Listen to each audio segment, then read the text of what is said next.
Avec la naissance de leur bébé, Cécile et Romain veulent créer un espace buanderie et ils veulent en profiter pour rénover leur cuisine. Je leur propose de profiter de ces travaux pour rénover le lieu, qui est obsolète avec son grand linéaire peu convivial, et aussi d'aménager un petit coin repas.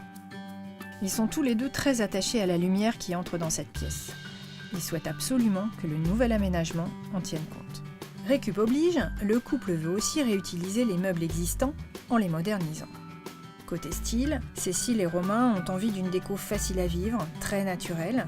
Je les oriente vers des tonalités de terre, du liège et bien entendu des végétaux. Pour réaliser l'espace buanderie, la cuisine a été séparée en deux et ce sans créer de pièces aveugles. J'ai opté pour une cloison à mi-hauteur qui se poursuit avec un filtre en tasseau naturel sur lesquels sont accrochées des plantes.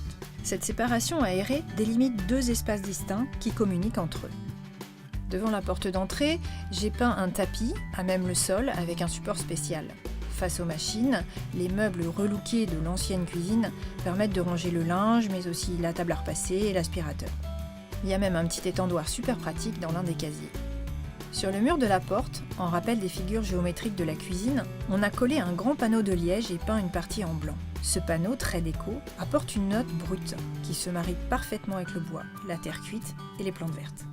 Et le liège, en plus d'être joli, est un excellent isolant.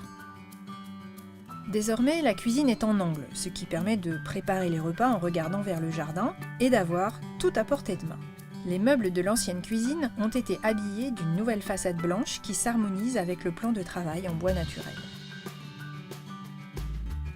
Face à la partie technique, on aménage un espace dédié au petit déjeuner et aux repas pris sur le pouce. Sur les murs, on ajoute des formes géométriques dans deux tons de terracotta, teinte que l'on retrouve sur le listel du nouveau carrelage blanc type métro de l'espace cuisson. Ici et là, on accroche des étagères, des objets déco, des jolies planches à découper en bois, un rouleau de papier craft pour noter les courses et les petits mots d'amour. Romain et Cécile, c'est promis.